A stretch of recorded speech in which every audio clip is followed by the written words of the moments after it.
Hello students. तो mission जे man 2021 का हम पेपर टेस्ट कर रहे थे, 25 जुलाई वाला। ठीक है। और इसका सेकेंड शिफ्ट का भी पार्ट 3, क्योंकि पार्ट 1 और पार्ट 2 हम ऑलरेडी डिस्कस कर चुके हैं 8 क्वेश्चन। ठीक है। तो the number of real solutions of the equation, equation दी हुई है, उसके नंबर ऑफ रियल सोल्यूशन, ठीक है, वो बताने हैं हमको। ठीक है। तो बड़ा आसान क्वेश्चन है ना, हार्ड टू बिलीव कि जे मैन में इतना आसान क्वेश्चन। तो हम क्या करते हैं कि एक्स को टी या कोई भी वेरिएबल आप सब्स्टिट्यूट कर लो, और उससे क्या फ़ायदा होगा कि हम जो है ना एक्स स्क्वायर को मोड एक्स का और स्क्वायर लिख सकते हैं ना, लिख सकते हैं, बिल्कुल लिख सकते हैं। तो वैसा लिखने से क्या हो जाएगा, ये हो जाएगा टी स्क्वायर। ठीक है। This is T square minus T next to equal to zero. इसके फैक्टर देखो क्या क्या हो रहे हैं ना। मतलब टी का वैल्यू जो यहाँ से निकल के आएगा, एक तो हो जाएगा 4 और एक टी इक्वल टू आ जाएगा -3, जो कि हो नहीं सकता क्योंकि मोड एक्स -3 नहीं हो सकता है ना। नेगेटिव नहीं हो सकता, मोड कांट भी नेगेटिव, तो mod x equal to 4। Mod x अगर 4 है तो एक्स क्या क्या आ जाएगा, +-4। दो सॉल्यूशंस आ गए, यानी कि फर्स्ट ऑप्शन हो जाएगा। ठीक है। अगला सवाल लिखा हुआ है कि ग्रेटेस्ट इंटीजर है, और ये बॉक्स ग्रेटेस्ट इंटीजर है, और 8 से एन का वैल्यू 8 से लेकर के 100 तक है ना, आपको कैलकुलेट करना है। तो भाई सिग्मा लगा हुआ है, इसका मतलब क्या है कि 8 पुट किया हमने, एन इक्वल टू 8 पुट किया, फिर प्लस किया, सिग्मा का मतलब समेसन, फिर 9 पुट किया, फिर प्लस किया, अप टू 100 तक करना है। तो 8 पुट करने के बाद में कितना हो जाएगा, 8/2 4 हो गया। बट और ये 8 है, -1 का पावर 8, तो उनकी पॉजिटिव नंबर हो जाएगा, नहीं ये +1 हो जाएगा। 8/2 तो 4 हो गया, और 4 का ग्रेटेस्ट इंटीजर 4 ही होता है। फिर मैंने 9 पुट किया, तो 9 पुट करने के बाद में -1 पावर 9, तो -1 हो गया, तो ये 9/2, और इसका ग्रेटेस्ट इंटीजर जो कि हो जाएगा बिल्कुल -5 हो जाएगा, है ना। तो ये मैंने लिख दिया -5, है ना, मतलब समेसन था, प्लस आना था, बट -5 की वजह से -5 आ गया, है ना, नेगेटिव की वजह से। ठीक है। फिर प्लस लगाया और 10 पुट किया, है ना। 10 पुट करने के बाद में 10/2 5 हो जाएगा, है ना। 10/2 5 हो जाएगा, तो उसकी वजह से +5 आ गया। 11 पुट किया तो -6 आ जाएगा, फिर 12 पुट करेंगे तो +6, इससे चलता रहेगा, है ना। और जब आप इसमें 99 पुट करोगे ना, तो 99 की वजह से माइनस कितना आ जाएगा, -100 आ जाएगा, -50 आ जाएगा 99 की वजह से ना। पुट करके देखो इसमें 99, 99 जब पुट किया तो -99/2 आएगा, जो कि -50 हो जाएगा, है ना। 100 पुट किया तो 100 पुट करने के बाद में +50 होगा। ठीक है। ठीक है भाई। तो ये माइनस था यहाँ पर,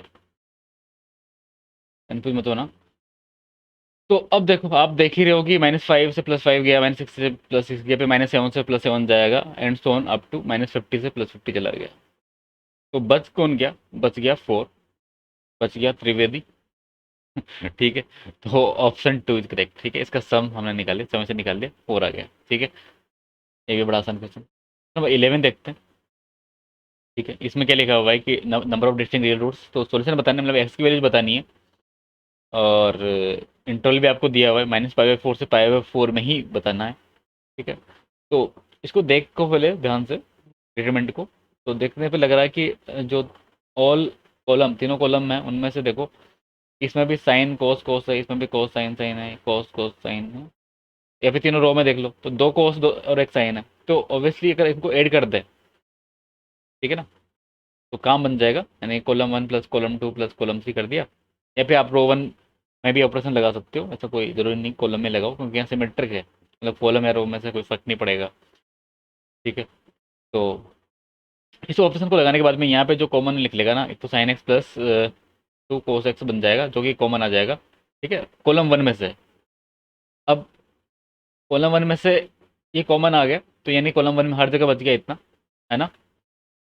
और कॉलम 2 में कोई चेंज नहीं किया था, तो cos x रहेगा, फिर यहाँ पर भी साइन एक्स, और यहाँ पे cos x। ठीक है, कोई चेंज नहीं किया था, इस वजह से एज इट इज हमने कॉलम 1 और कॉलम 2 लिख दिया, और ये 0 के बराबर करना है। तो अब देखो, अच्छा यहाँ से ना, यहाँ से एक और बात बताऊँ मैं आपको, कि इसका एक सॉल्यूशन तो भाई यहाँ से इसको 0 करने से निकल जाएगा, मतलब अगर होगा तो। और और जो बाकी जो सॉल्यूशन होंगे वो यहाँ से निकलेंगे ना, इसको 0 करने से निकलेंगे। तो इसको 0 जब आप करोगे ना, इस ब्रैकेट को sin x plus 2 cos x equal to 0। तो हमने 0 किया, यहाँ से मिल गया टेन एक्स, ठीक है। 2 cos x को राइट हैंड साइड में लेके गए और cos x से डिवाइड किया तो टेन एक्स बन गया इक्वल टू -2। और -π/4 से π/4 हमको गिवन इंटरवल दिया हुआ है ना, अब यही है। अब इसमें तो टेन एक्स का जो रेंज होता है वो -1 से बन जाता है, और यहाँ -2 जो कि पॉसिबल नहीं है ना, नहीं पॉसिबल है, ठीक है। नहीं, टेन एक्स इस इंटरवल -π/4 से π/4 में नेगेटिव नहीं हो सकता, तो यहाँ से तो कोई भी हमको हल नहीं मिलेगा, सोल्यूशन नहीं मिलेगा।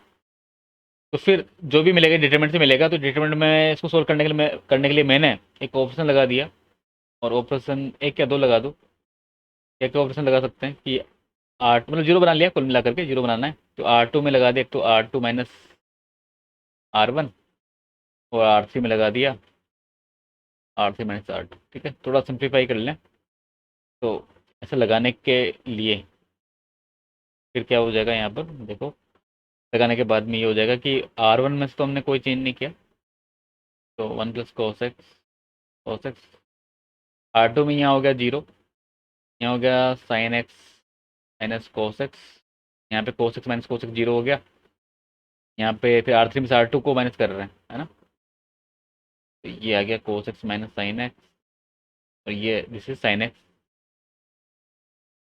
cos x बराबर 0, ठीक है। तो इसमें ध्यान से देखो, उसको एक्सपेंड करेंगे तो कॉलम 1 के अबाउट कर देना, और sin x minus cos x का होल स्क्वायर बन जाएगा -0 इक्वल टू 0। तो यहाँ से तो ओनली इतना ही आ जाएगा कि tan x इक्वल टू 1, या फिर sin x equal to cos x आ जाएगा, मतलब ठीक है, sin x equal to cos x आ जाएगा, जो कि उस इंटरवल में -π/4 से π/4 में ओनली x इक्वल टू π/4 के लिए ही पॉसिबल है। तो एक ही सोल्यूशन आएगा इसका, ठीक है ना, समझ गए। तो एक रूट आया हुआ इसका ना, कितना रूट हुआ, एक रूट हुआ। तो इस लेक्चर में भी तक इतना ही, और नेक्स्ट लेक्चर में बाकी के जो बचे हुए क्वेश्चन है वो हम डिस्कस करेंगे।